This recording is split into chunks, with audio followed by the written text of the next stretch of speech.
Welcome to this episode of the $1 Million Mastermind. I'm Larry Weidel, and before we get started, if you want to know exactly how to win again and again, go to weidelonwinning.com/webinar now to watch something I've put together for you. Now let's get going into this episode of $1 Million Mastermind. I am here with James Creech from Los Angeles. Hello, James. Hey, Larry. Thanks for having me. Hey, I'd like to congratulate you on the success of your business, Paladin Software. And I see your revenues are up over closing in on 4 million a year. You're in 25 countries, offices in US, the United States, but Europe and also Asia. And you also got your own podcast going. So you're a busy guy and you've accomplished a lot. And so how old are you, by the way? Thanks, Larry. I appreciate that. I'm 31. 31. You're just a baby. That's right. Hopefully. Yeah, I've got a lot of years left in me. Yeah. So, like when I started, I was always the youngest guy in the room. And now for a long time, it seems like not really, but it seems like I'm the oldest guy in the room. But nothing wrong with that. That's what happens over life, especially if you choose your own deal and you choose industries to operate in that have huge potential. And you have done that. You are in the marketing business. And tell us about your world, your business, and then we'll dig into how that all happened. Sure. Yeah. So Paladin is an influencer marketing software company. Our technology powers brands and agencies to help them identify social media influencers on platforms like Instagram, YouTube, TikTok, Facebook, Twitter, Twitch, right? Help them find the right social media influencers to work with, how to track and manage those relationships, and ultimately report on branded content that they produce. So a brand wants to sponsor a video or a photo or something that the influencer will create, and then they want to measure the results. Who did this reach? How did it perform? Should we work with this influencer again in the future? Our software aggregates all of those insights and builds reports for them in real time. And it seems like it's pretty popular. It's going well. Yeah, it's influencer marketing has been a really rapidly growing category. It's been exciting to be in the space early on, right? My co-founders and I all worked at early influencer agencies and creator networks, and 5+ years ago, it was the Wild West. Everyone was doing this in spreadsheets and leveraging screenshots, and it was just tedious, right? Manual processes, ourselves included, right? As practitioners of this, and realized, hey, there's got to be a better way. We're sick of banging our heads against this wall. Let's build some software to make it easier, not just for ourselves, but for everybody else in the industry that's trying to tackle the same problems. And how did you do that? How did you get to where you were even involved in the business way back then? And then how did you emerge out of the Wild West? Sure. So, I went to university for film and TV and business and political science. And so studying, these different career paths, I thought, I was going to go work in traditional entertainment originally. And then I figured, maybe I'll go into corporate America with kind of my business background.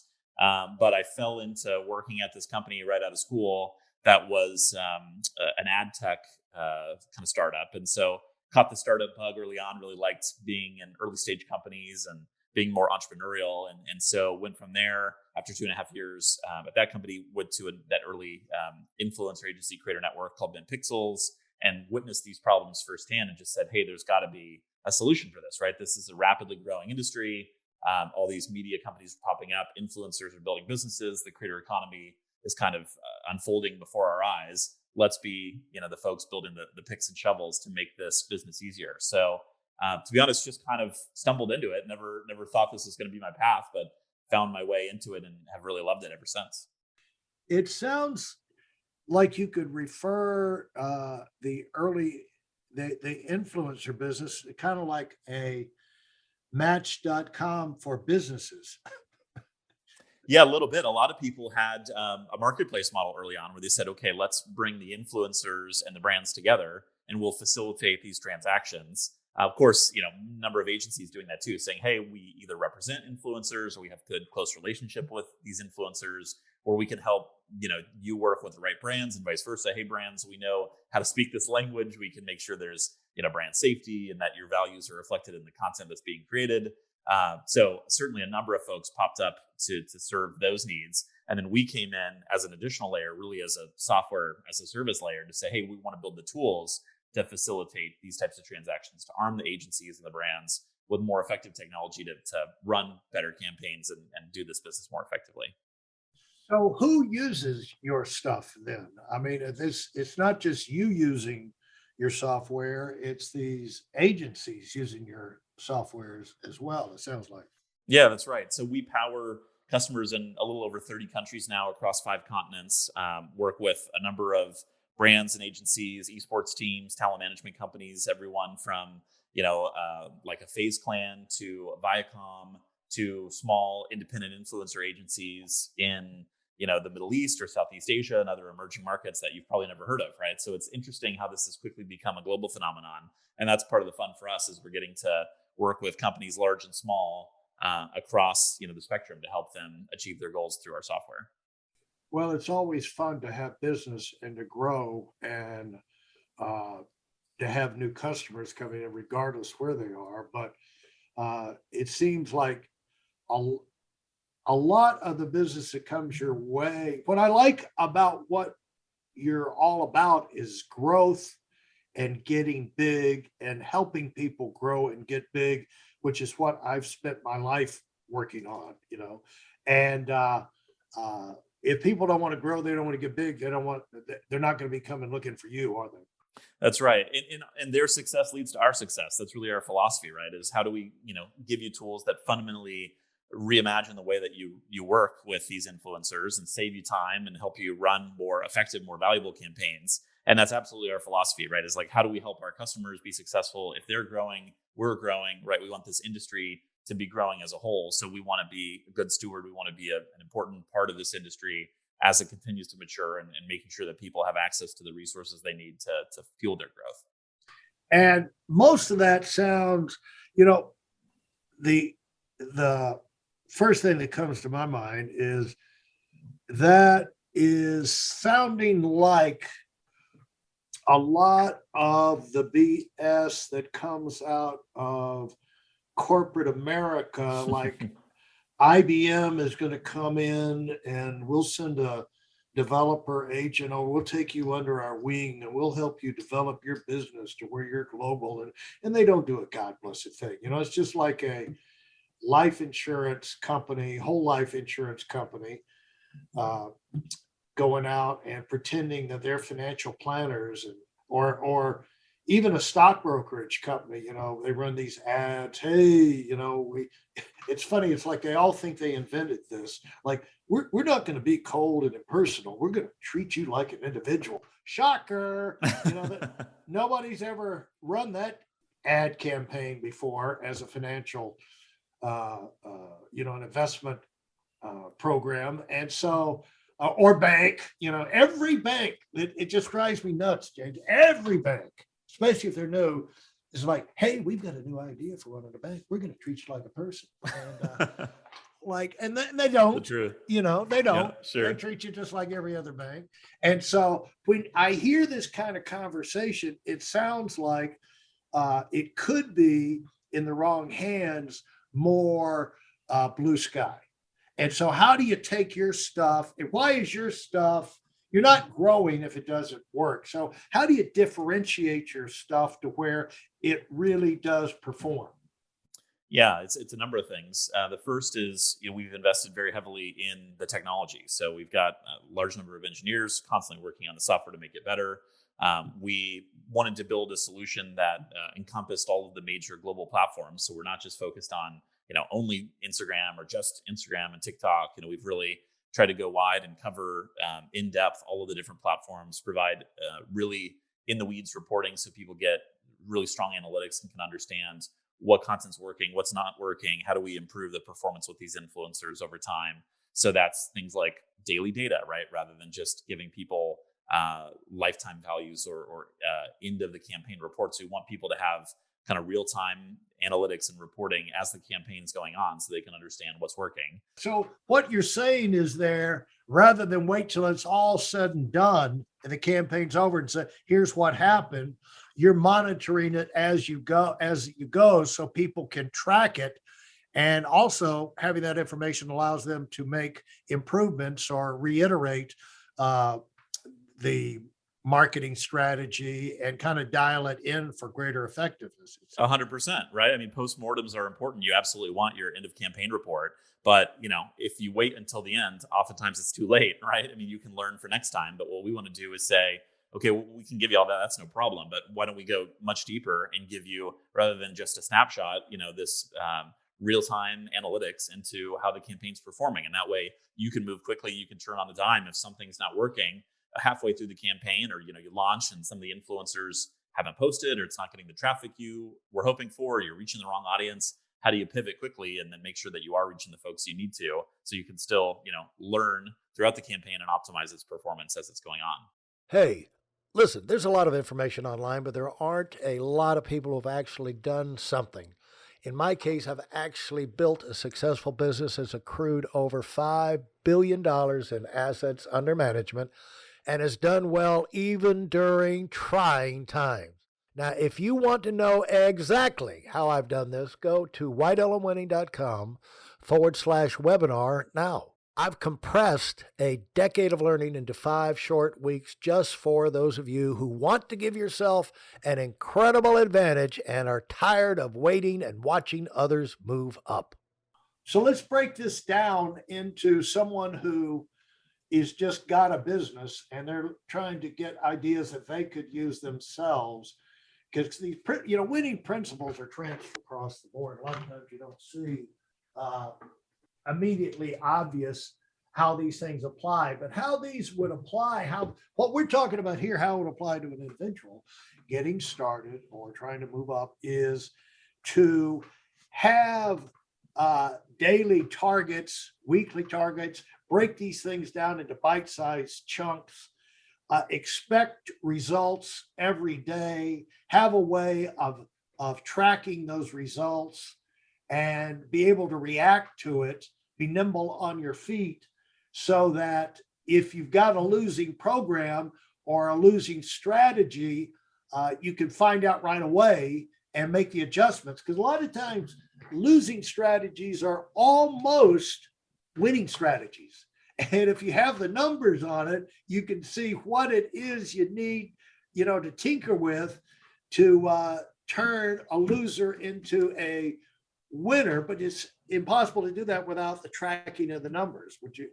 Is that what we're saying to people? That's right. Yeah, no, you got to put first things first, and then the data is essential, right? You can't operate or make effective decisions without understanding the performance. So making sure you have a clear grasp on the numbers, making sure you have a real-time feed of the information, that's leads to success in any aspect or any industry, much as it does, in our business. When we're talking about running influencer campaigns, it translates to any other field or any other business as well.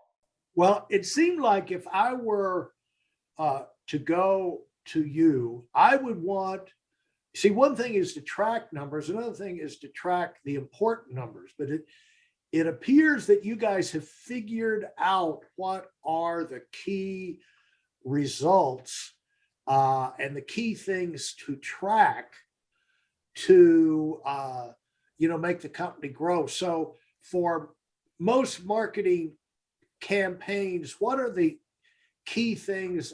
You're just going by responses, right? Email responses, or do they follow up? Do they click here? Do they open the mail?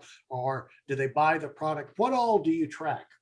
Yeah. So when our influencer marketing started, it was really focused on what we think of as top of the funnel metrics, right? So awareness, impressions, engagements, right? A lot of these things that, today we might call vanity metrics, right? It's okay. Sure, you want people to see it. And if the goal of the campaign is awareness, and oftentimes that's great. Maybe you're looking for brand lift, or you're just trying to get your name out there. You're launching a new product. That can be a valid strategy. But increasingly, we're seeing more performance-oriented marketers leveraging influencers as a strategy to say, okay, how do we drive things like click-through and conversion rates and purchase consideration or intent, right? More of these kind of concrete bottom of the funnel metrics.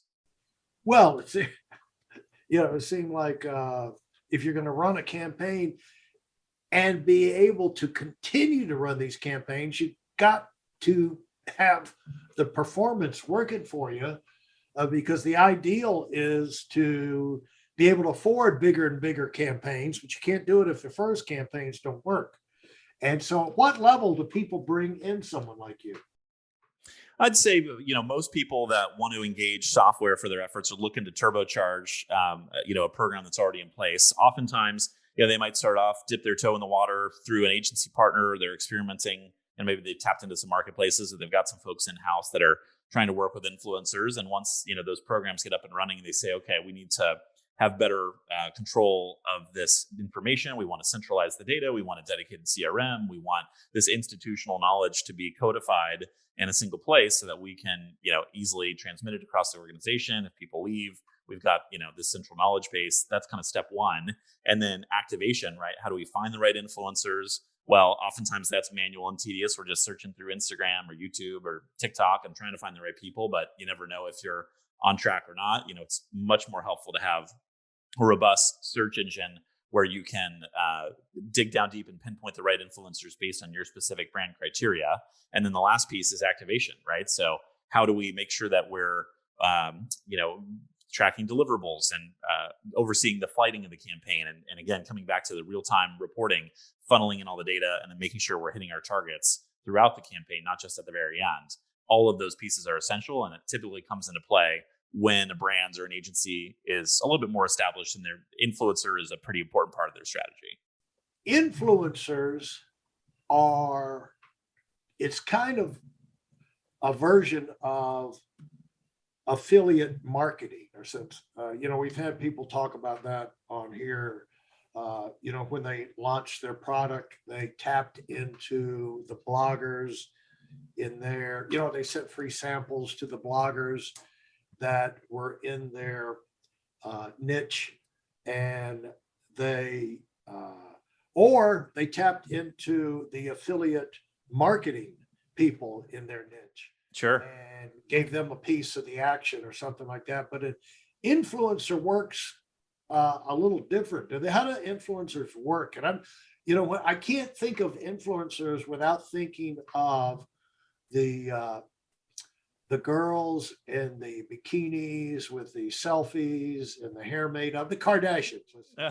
Sure. You know what I'm saying? It's hard to think of influencers other than that type of teeny bopper type, beauty queen, model, actress, airhead, but gorgeous, gorgeous airhead type thing. But a lot of these gorgeous airheads are really not airheads. There's some pretty smart businesses going on underneath the surface. Yeah. Right. It's funny. Influencer marketing is all, it's really nothing new. We've had celebrity endorsements. We've had affiliate marketing models for a long time. The internet, of course, has changed that and supercharged it. And then this passion economy or this creator economy is further changing that. So, but we've had, influential people for decades and centuries. They probably would have been called a best-selling author in the past, or certainly blogger, or, a celebrity athlete, musician.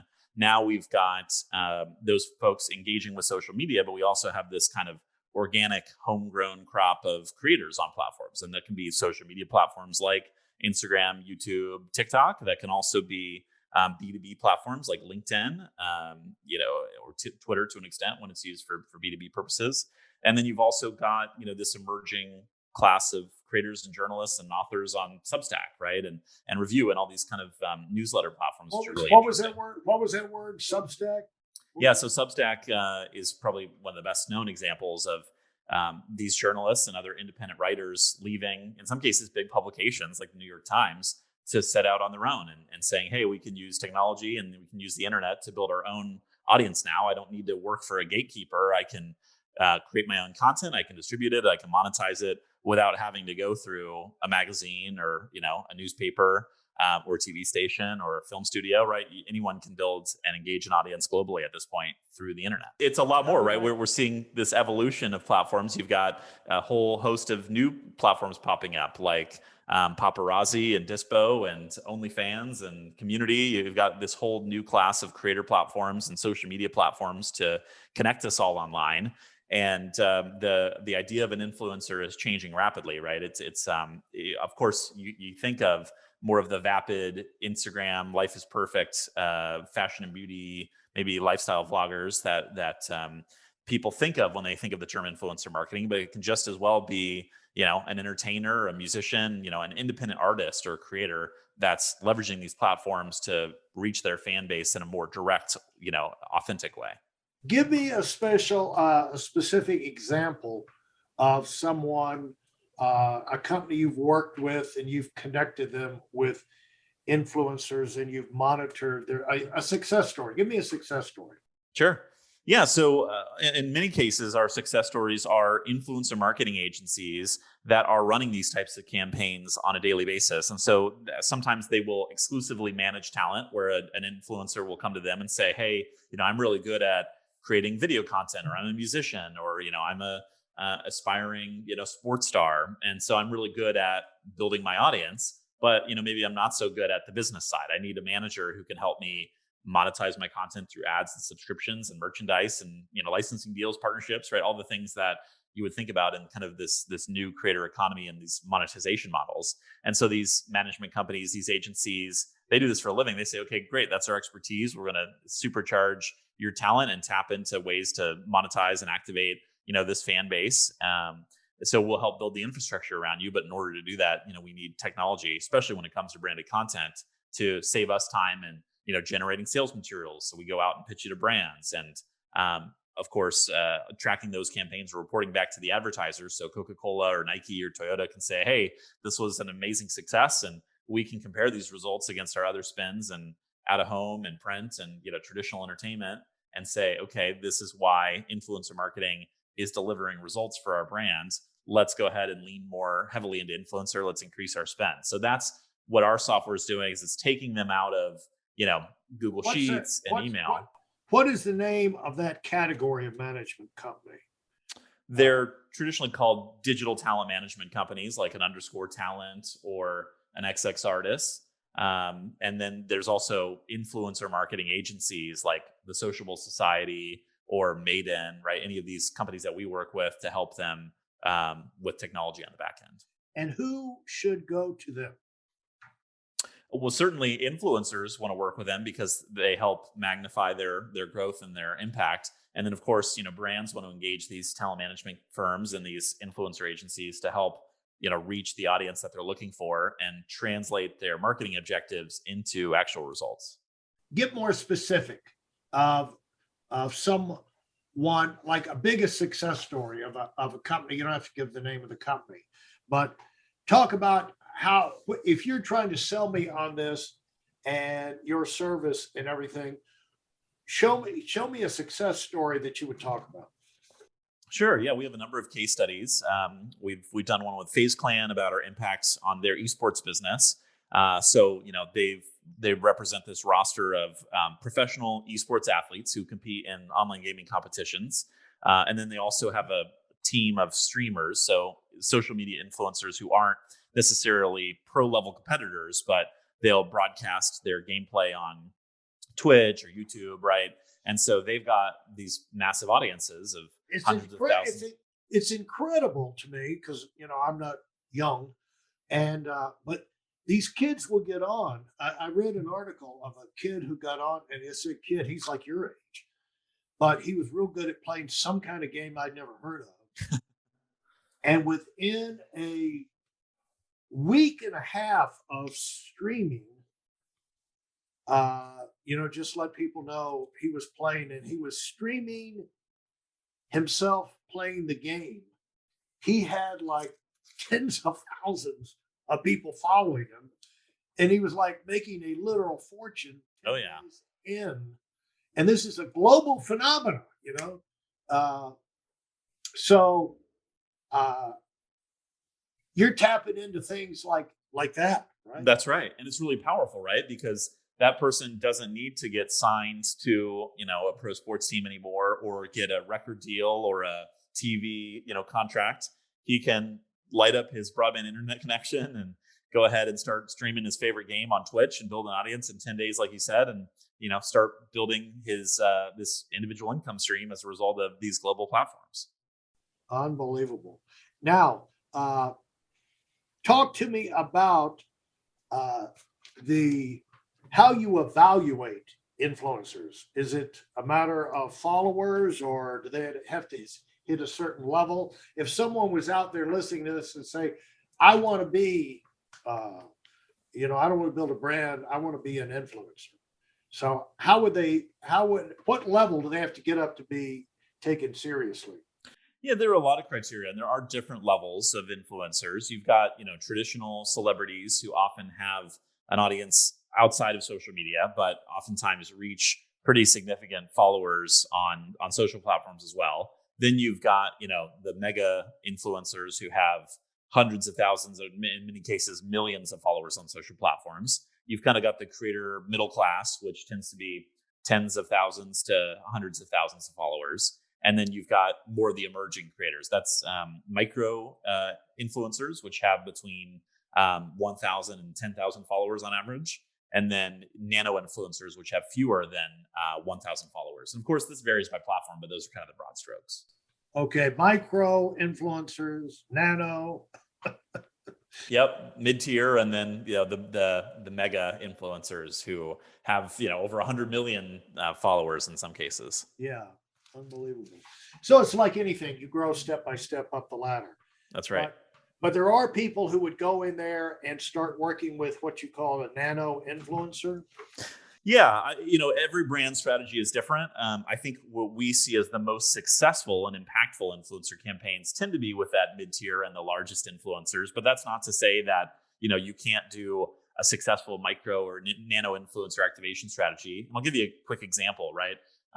There's this whole crop of kind of college influencers that have popped up. And so you don't need to have 100,000 followers to be a good ambassador for a brand or to be a well-known figure in your community, at your local college. You could have, 1,000, 2,000 people who follow your Instagram posts. And, that's pretty influential within that college that a brand might want to target. So that's increasingly become a really interesting marketing phenomenon. Of course, you've got that in other niches, other categories as well. But the college university marketing has leveraged influencers very effectively, and they can certainly be on a smaller scale.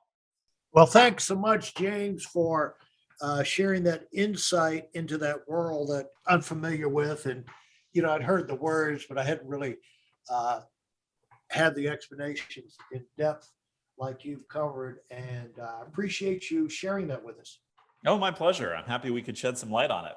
If you enjoyed what you've heard and are dead serious about finding out for yourself exactly how this works in the real world, I've taken the most valuable business lessons I've learned over 40 years and put them into something for you to watch. Go to whiteelementary.com/webinar now in order to move up as fast as possible. I'm Larry Weidel, and I run the $1 Million Mastermind. Go, go, go.